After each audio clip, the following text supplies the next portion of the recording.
olembi kozala manche na bafoto na yo nyonso oyo ozozwa na batelefone, surtout baselfie kutu toloba te mpo babouton ezobima kilikili lokola babouton na télécommande. Alors mpo na yango zala calme, nazo retoucher bafoto na bino nyonso d'une manière professionnelle. Alors nazo lancer sikoyo générique tozokutana na nsima na yango.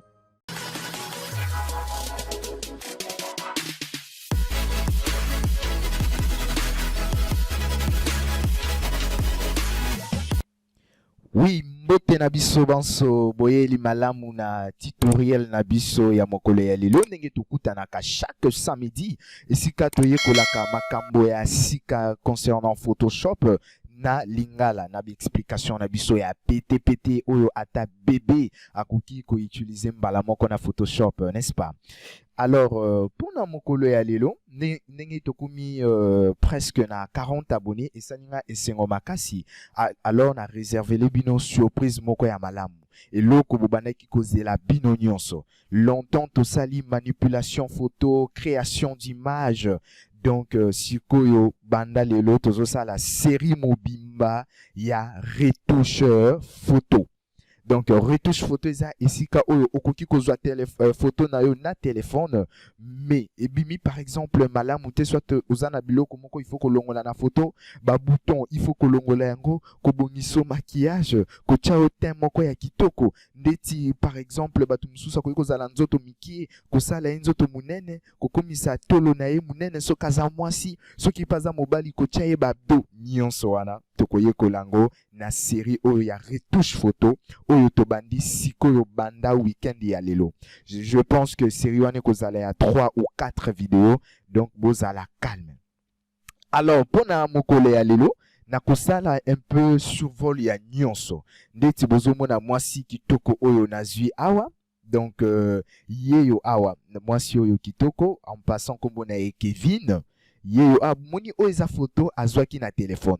Photo na ye soki botali yango très bien bokomona ba bouton bozela na meka ko zoomer mwa muke soki na meki ko zoomer bozomona oyo photo na ye ya liboso eza na ba bouton ebele eza na ba défaut ebele mais botala sikoyo après botala na tendenge changer botala ndenge ba bouton nyonso tout eza supprimer photo ekomi na elengi ya kotala bozomona yango malamu. Donc nakobanda ko retoucher sikoyo ba photo na bino ozana photo oyo ozolinga kolongola eloko ozana photo ezana ba bouton ebele olingo supprimer ba bouton calme kobanga te nazawana pona bino Elrod ezawana pona bino.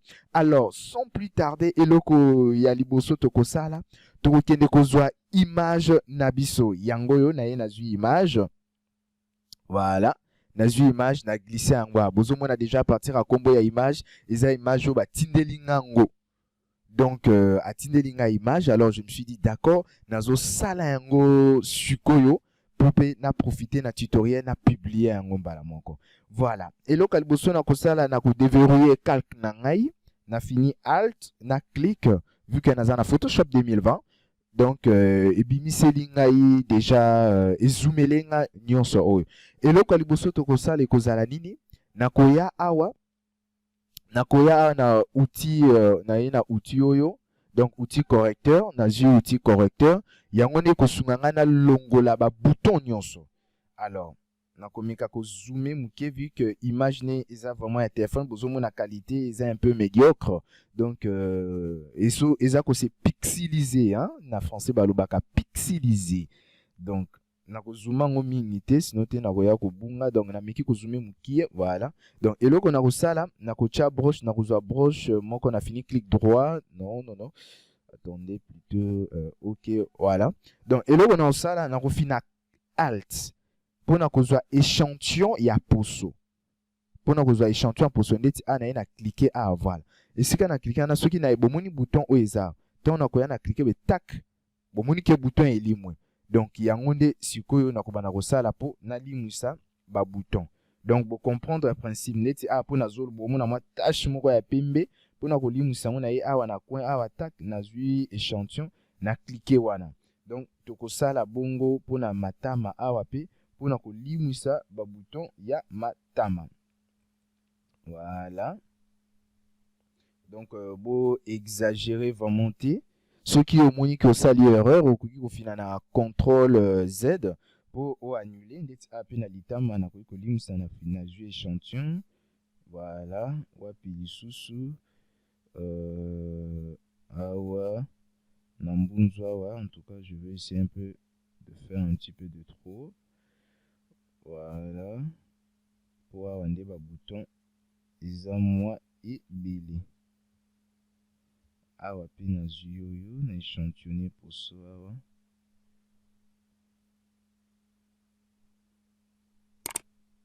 Ok, voilà, déjà bomoni changement. Donc bouton eza lisusu penza te mpona nini tolongoli yango, donc toduplike kaka échantillon ya poso oyo tozwaki. Donc effet ya koduplike yango, donc ezosala comme si ozosala contrôle C contrôle V, donc ozocopier poso na ye esika mosusu. Donc eza yango nde technique toutilisaka mpona kolongola babouton na kati ya bafoto ya bato bazala na babouton ebele. Alors soki bokanisi ke tosuki awa tokosuka nano awa te, eloko nini sikoyo na kosala na kobakisa flou de surface. Alors mpona kosala yango na kofina contrôle J mpona koduplike calque na ngai. Donc na duplike calque na ngai oyo na koya awa na filtre na ye na flou na ye na flou de surface, na cliquer na flou de surface. Alors botala très bien bozala na longoli. Voilà, o tozongi na nini 0, tozongi na 0 na tiki seuil na nga na 50. Voilà, dès que nazomatisa bozomona ezoliseli nga poso malembe. Alors nga na kopesa bino technique moko o nga na utilisaka. Botia valeur ya rayon oyo ezolise à peine, c'est-à-dire bozo perdre vraiment sujet te, bo perdre vraiment photo te, bozomona. Pona nga peto nazalaki débutant eloko ya liboso na bane kosala nana ko retoucher ba photo moko ezomona na ke a o eza Photoshop bozomona. Mais tant on a kozwa expérience na ko comprendre que retouche photo, il faut photo etikala naturel bozomona, eyeba na te ke a oyo eza photo moko ba retoucher bozomona. Donc na kocha awa par exemple 17 na moins que c'est pas mal, 16 oui 16 c'est parfait. Donc na bungité, donc si on a miki kolongola bozomona oyo na tie flou de surface awa ta on a longoli bomoi. Donc je n'ai pas vraiment perdu le sujet. Alors on a refini na OK. Bon na fini na OK. Bokolo belanga mais L-word mais tala yo moko eloko sali partout et comme flouté boye ndenge nini. Na ko dézoomer muke na ye awa na fini alt pour na kozwa déjà. Alors nini na ko sala siko awa na ye na créer masque de fusion. Tant on a créé masque de fusion na ko annuler siko effet on a tient na fini contrôle I. Bomoni que effet on a tie elimwe. Attends même si on a ko bomba calque oyo bozomona ke eloko zo changer te poni effet elimwe awa na inverser na lobela kabino à chaque fois que mwindu eza pona ko limwisa. Donc awa na limwisi effet na nga nyonso ni na kosala na ye awa na broche na ngai na zui broche outil pinceau na mitie na pembe bozomona na mitie na pembe na ye kozwa broche arrondi flou.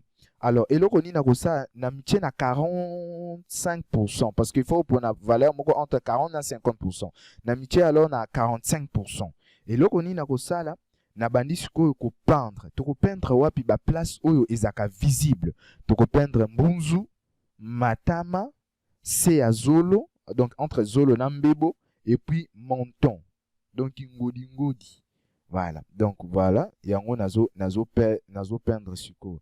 Alors botala malamu changement ndenge nini eza kozala apporter.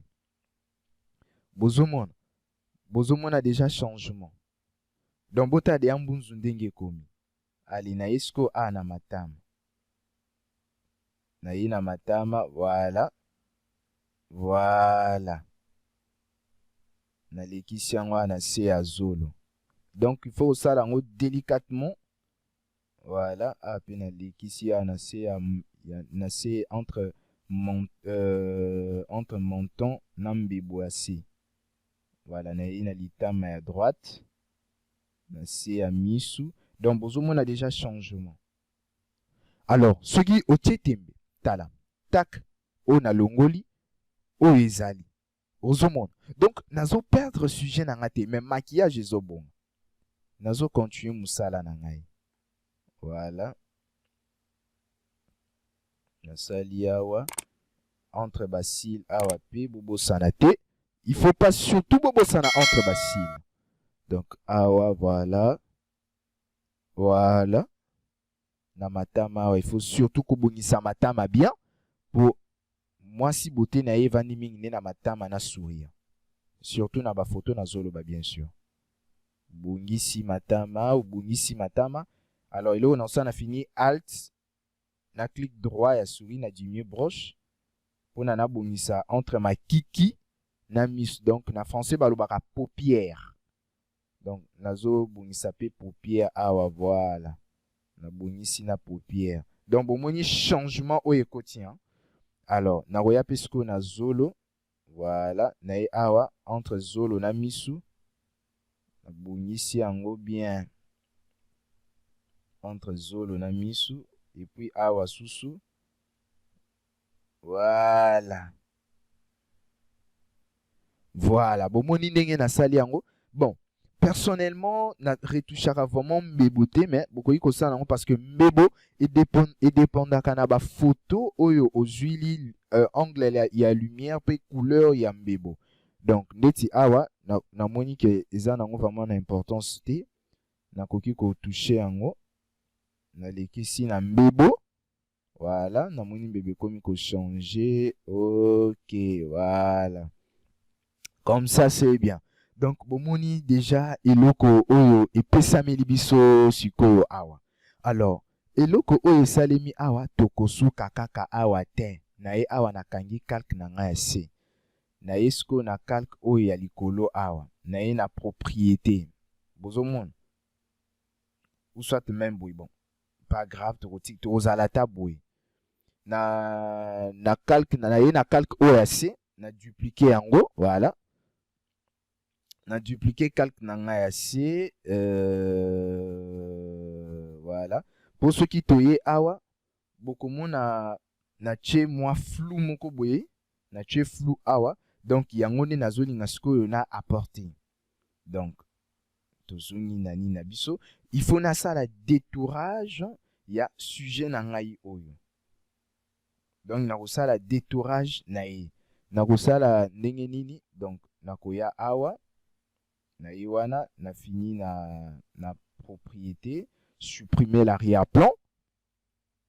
Donc oza Photoshop 2020 ce que na 2019 to na ba version précédente et le kokosala il faut ça la détourage à la main. Donc nga comme naza na Photoshop 2020 donc nazo bénéficier mbala moko na intelligence artificielle oyo baba kisi na kati ya Photoshop. Donc je n'ai plus là à me casser la tête ya kosala manuellement détourage. Mais bobanga te bozala tiempo avant to banda formation ya création de site web na kolakisa bino ndenge nini basala ka détourage na Photoshop. Donc voilà nako masquer oyo ya likolo. Pour un début na masqué oya likolo na epe na oya se na masqué yango bomoni alongolelinga nyonso tu oyo eza na sima.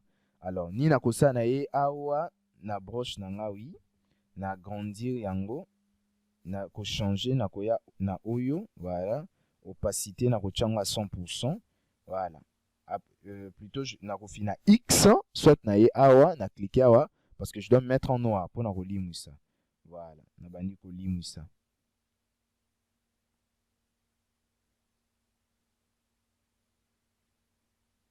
Voilà, donc boy. Voilà.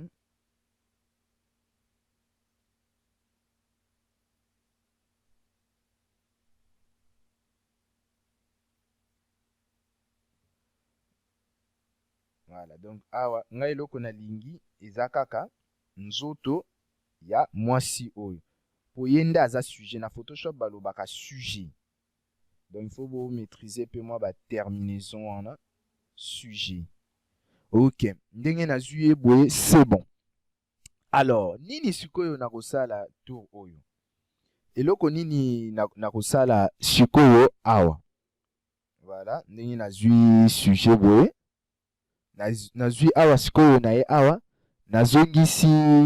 Nazongisi calque nanga oyo ya se awa. Voilà, ndenge nazongisi eloko nini na kosala nasali clic droit convertir en objet dynamique. Bozomona awa nakoki ko zongisa na ngai siko filtre na ngai oyo bomoni ezongisi maquillage na ye très bien. Na ye awa toujours na calque na ngai 0 na convertir en objet dynamique, na ye na filtre, na ye na flou. Voilà. Et puis plutôt na ye na galerie de flou, na ye na flou de profondeur de champ. Voilà. Bomoni ndenge salelinga na zwi siko curseur na nga oyo na ko déplacer ye tac tac tac côté fona cha flou moko ya makasi. Na mimi awa. OK. Côté c'est bon. Na moni salelinga moi ba pembe moko is indésirable. Na kosala nini na diminuer yango. Voilà. Voilà. Na diminuer flou. OK. On cherche vraiment à l'icolo boy. Voilà. Allez, koto na rocha flou moko ya intensité makasi. Na rocha ngata na ba 6. Voilà, ya on a 6 na ye awa na ba kisi susu moko. Ye na rocha ya ta na ba 2 hein. Voilà. Et puis awa oyo na rocha na 0 donc na C flou ekozala te. Na tiango na 0. Non, pas 0 parce que kitso yopé ça semble un peu moche. Voilà, na tiango boy. Et puis awa na 4-4 na rocha flou moko intermédiaire.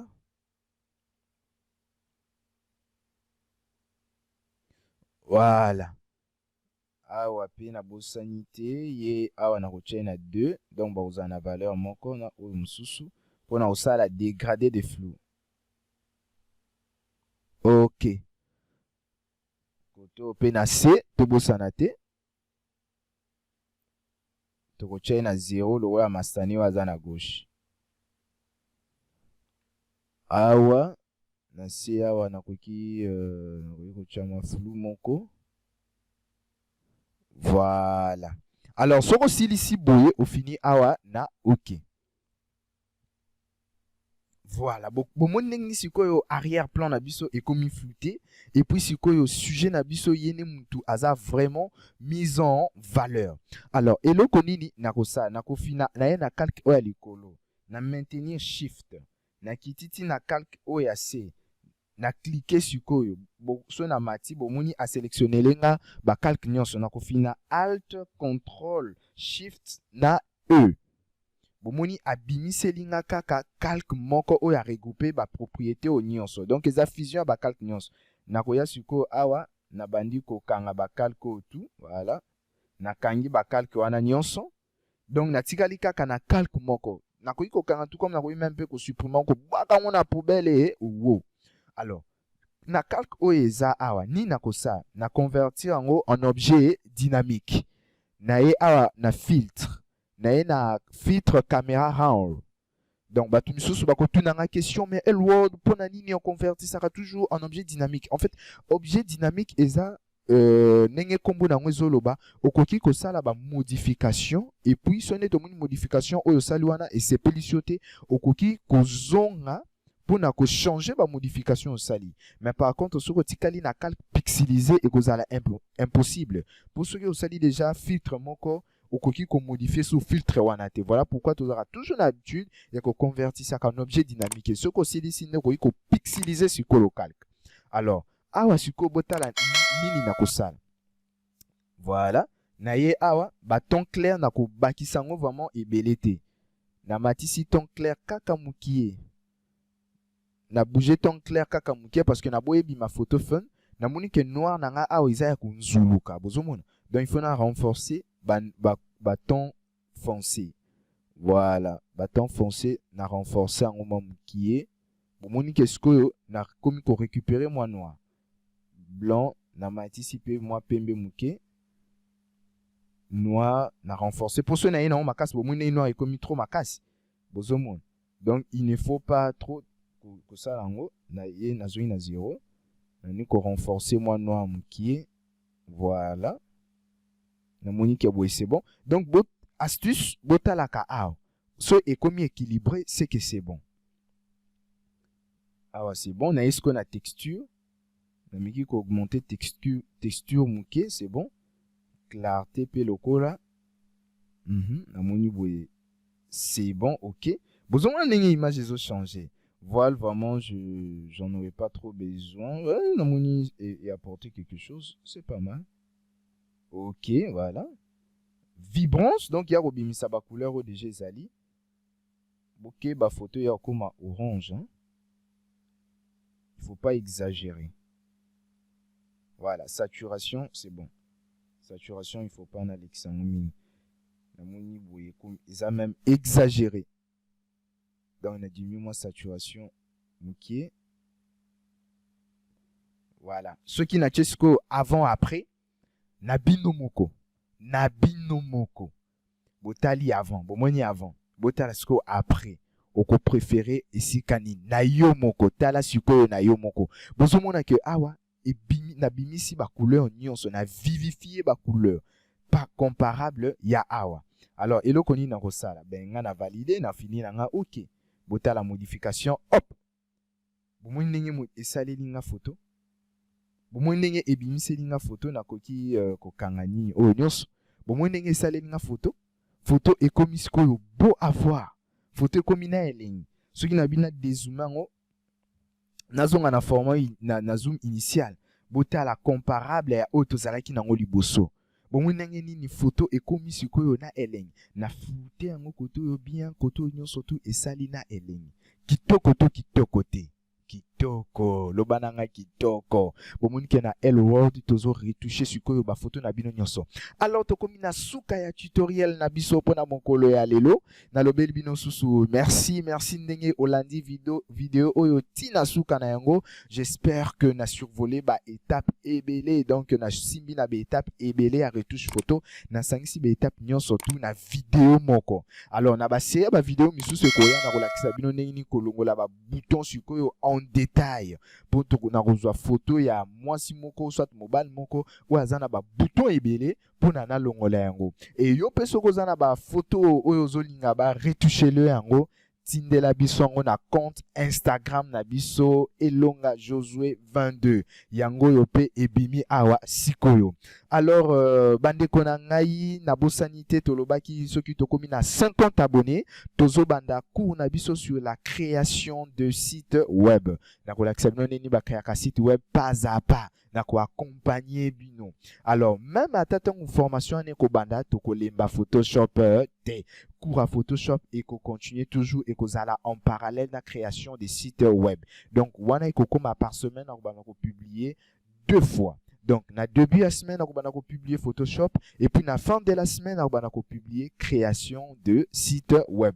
Alors, bambote na bino nyon surtout, esika ezwami bino. Bambote na ba oyo bazola na biso na Congo Brazzaville. Bambote na ba oyo bazola na biso na Congo Kinshasa. Pe bambote na diaspora nyonso oyo bazo continuer ko soutenir biso na mosala ya lelo. Po na ba oyo bazana ba photo bobo sanate ko tindela biso yango na compte Instagram pour to ibana na ko retoucher yango. Soit soki bongi peto tout ça la bino ba filtre ou tout ça qui n'a ba vidéo précédente beaucoup qui koloba yango problème ezaté. Alors tokutani week-end prochain, ciao ciao.